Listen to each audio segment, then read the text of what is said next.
different levels of God in the Bible, you know. There's 3 different levels of God in the Bible if you really want to check it. There's a, as we say, warrior God.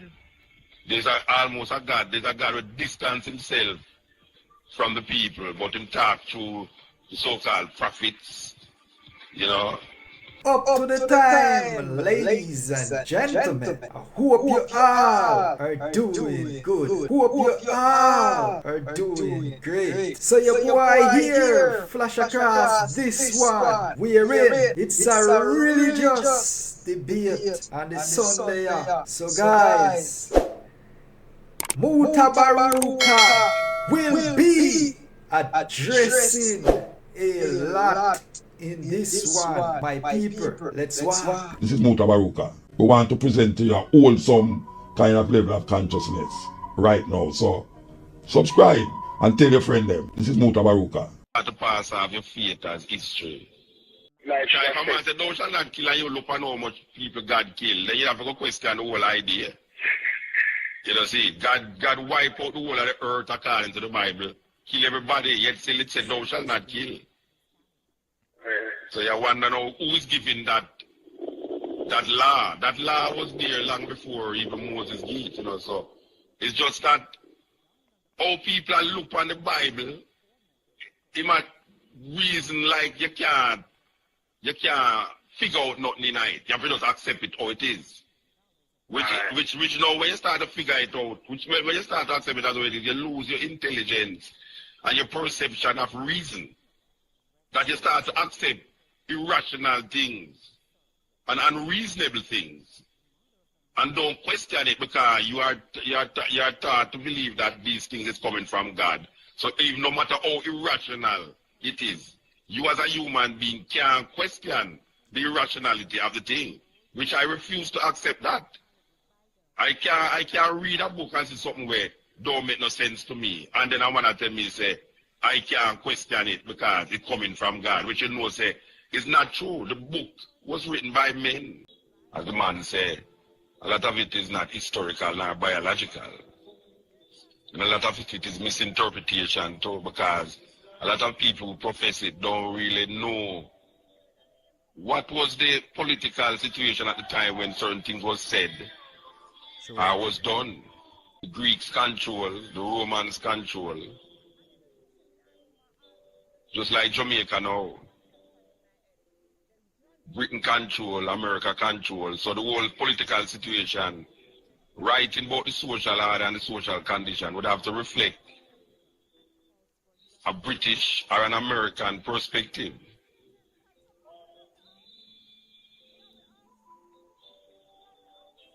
But you know them say believe kill and believe cure.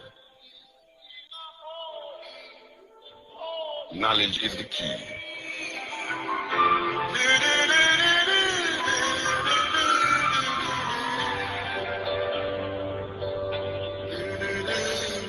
As I said, next week we're going to present the devil. These things don't happen on religious programs in Jamaica. So once again, we kind of divert the program and carry going on next rhythms, but opening up your mind. I will hope say your mind opening, you know, and don't just narrate, you know, because it's not about fighting, it's about just looking at it as it is, without interpretations or anything. Just look at it as it is. You understand? Don't try to put your interpretation in there and try to confuse the issue. Just read it and see. Just look at it. All people need a good historical background to really understand certain things where input in history. Because if he had known, or if the ones who believe this thing in this time had known the historical happenings at the time, maybe they would look at things in a different light. Which God is it really that's supposed to be the God that we all must deal with? Is it the God, that warrior God, you know, that God who sent Moses to go wipe out people, that God who tell people must kill animals because I love the scent of the dead flesh? Or is it that compassionate God? There's 3 different levels of God in the Bible, you know. There's 3 different levels of God in the Bible if you really want to check it. There's as we say, warrior God. There's almost a God. There's a God who distance himself from the people, but him talk to the so-called prophets, you know, that the prophets almost represent him. And then there's this loving God that represented in the New Testament. You know, people always tell us, say, God not change, you know, the same God yesterday, today, and forever.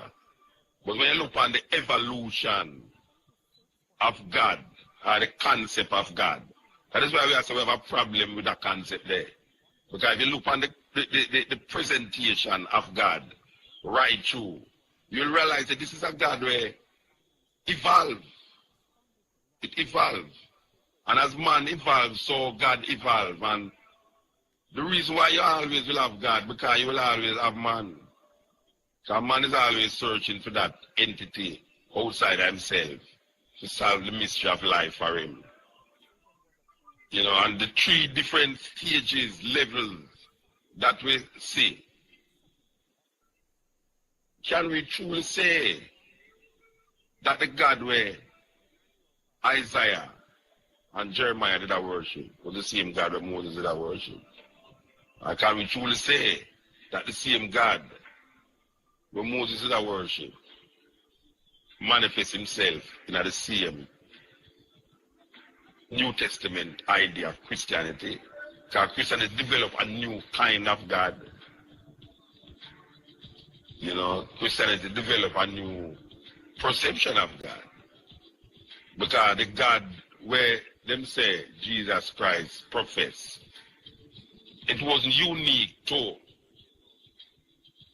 that Jewish under the Roman Empire. Because if you go and travel the Eastern continents, the Eastern world, you will see that a lot of these ideas did there in Asia hundreds of years before the advent of Christianity. So the idea, not a new idea, is just that because it is written down in a book that is used by the conquerors. The conquerors is able to propagandize their ideas more than the conquered. So when a big empire like Rome decided going to officially take this concept and make it become a state religion, Rome is the conqueror.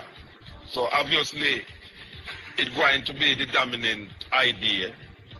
And then over the years, wars have been fought to maintain that idea. Many, many wars have been fought to maintain that idea. Even to this day, there's a man by the name of George Bush who is fighting a war right now to maintain that idea. Because he himself declared that he is on a mission from God. Him, George Bush, said that. He is on a mission from God. So you know, say, there's always this concept of God that man have to dominate and to sustain certain absolute power through some, what him want to tell you, some divine intervention, which there's no intervention more than his mind that is perpetuating this consciousness, this thinking. So we are declaring now, say, we have to rethink and reevaluate this idea that we have about God. Just like a couple months ago we played this thing named Tomorrow's God. What is the perception of tomorrow's God that we shall have?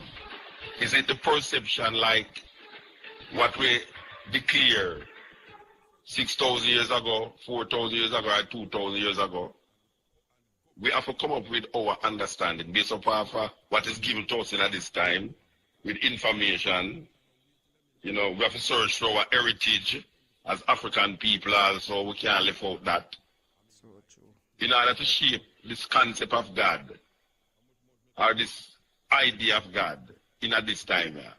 We have to take into consideration our heritage, our African heritage, our environment that we live in and now, and shape that idea out of that.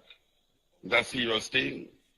We can't just keep taking from and passing down the old-time religion. Yeah. The first time we link up. So me I say, what more I like to know is a young youth still and I admire Rastafari to a level, you get me? We love the whole concept of how Rasta deal with things. I mean, true Rasta still, I don't really mean the nowadays certain youth that just say them a Rasta. So I say the foundation. I like yourself and them couple of the Rasta what I know about the place still. What more I like to know more is the Bible. Is a true story or is just make up something more somebody think and write. The Bible is not one book, it's many books. See, so you can't look on the Bible as the Bible. The Bible is a collection of different books written over a different period of time. Yeah. Right? So yeah, me get the level. Yeah. So in order to understand where I'm going, you have to understand why is it that the man them write when they write what they write and what was happening at the time when they write it. You see, we can't just take it some from the part from 2,000 years and bring it right on yourself. Or 3,000 years and bring it right on yourself. You see, you have things the man say that can hold you. No, like love thy neighbor as thyself. No one couldn't fight against love thy neighbor as thyself. That is something very clear cut without any apology. Love thy neighbor as thyself. What we always talk about is the historical references that people make towards the Bible and start to push it and make it feel like there's a real thing or certain little things that is done in the Bible that people say it happened for true. We are debate what happened for true and how is it possible for happening for true. So in one sense we're saying that the Bible is full of stories of mythology, and in the next sense we are saying there's certain reasoning that is given in that book that a man can hold on upon. Yeah, well, enough of them we really can't live without the truth. That when a man say, thou shalt not kill, that we like if a man say, thou shalt not kill, and you look on how much people God killed, then you have to go question the whole idea. See, God wipe out the whole of the earth according to the Bible, kill everybody, yet still it said, thou shalt not kill. So you wonder now, who is giving that law? That law was there long before even Moses did, so it's just that how people look on the Bible, it might reason like you can't figure out nothing in it. You have to just accept it how it is. Which now when you start to figure it out, when you start to accept it as how it is, you lose your intelligence and your perception of reason. That you start to accept irrational things and unreasonable things, and don't question it because you are taught to believe that these things is coming from God. So even no matter how irrational it is, you as a human being can't question the irrationality of the thing, which I refuse to accept that. I can't read a book and see something where don't make no sense to me, and then I want to tell me say I can't question it because it's coming from God, which say is not true. The book was written by men, just like me and you. You see what I say, brethren? You're gone. All right, I hope you're not listening with your loud radio still. Yeah, we just say that books are written, man, and books are, 66 books in this King James Bible. Yeah. You have Apocrypha with about 14 more books, where they never include in this. If you read the Catholic Bible, you will see the 14 other books in it. We are saying that we can't just accept things because it's in our book. And we were told that it's God. Word. Oh, so much discrepancies in the book, God word. When you look on it, there's so much discrepancies. And that even, it has showing, like, man has steer upon the madness, He must steer upon the discrepancies, And I try to tell you, say, boy, right now, yeah, but discrepancies to you, but to God are not discrepancies. So you have to just allow it because you know, say, God right that. So You can't go question that. Who is you as a mere man to go question the word of God? That is what them all with all the while. Them all with the reasoning they all the while say, you can't question nothing in the Bible because the Bible is the word of God. What a great power a man have over here when them use a book to manipulate your whole the ability to reason. That is something that is given to human beings. The ability to comprehend and reason is taken away from you. When a man tell you, say, you can't reason objectively about a book that is written by men. It's really a powerful, agonizing state of affairs when you really check it. You know, who is you to come talk about that, question this and question that? You know, when a man tell you, why the sun, Joshua command the sun to stand still. And he said that I insinuate the sun did not move. What kind of man? You know, I reason with an intelligent person that I did about this thing here. A daughter from Ethiopia. I sit down with this daughter from Ethiopia and I say, sister, you're intelligent. And you seem to can reason out and rationalize things. So when it comes to this irrational line, you give it up to God and say, well, if you are reasoning, is it in the Bible? I'm going to say, yeah, then in the Bible. She said, well, from it is in the Bible, it's true. She said, maybe the sun not moving now, but at that time, the sun was, this is a daughter who is very, she can reason. But when it comes on to the Bible now, and to reason out how the hell a man can stop the sun, to make the sun stay still. What magnitude of power him have? She said God, and God can do anything, which is the normal reason that most Christians give you, who lose all perception and perspective of reasoning. The power to reason is taken away when we start to deal with now this book. How is it possible that normal, sensible, so-called sensible people can be so irrational when it comes on to a book named the Bible? Yet still they will question every other book. They will go to school and the teacher will tell them something and they will question it, go around it, write thesis on it and all them things there. But when it comes on to them intellect and how to comprehend, it is taken away from them. It's a serious thing.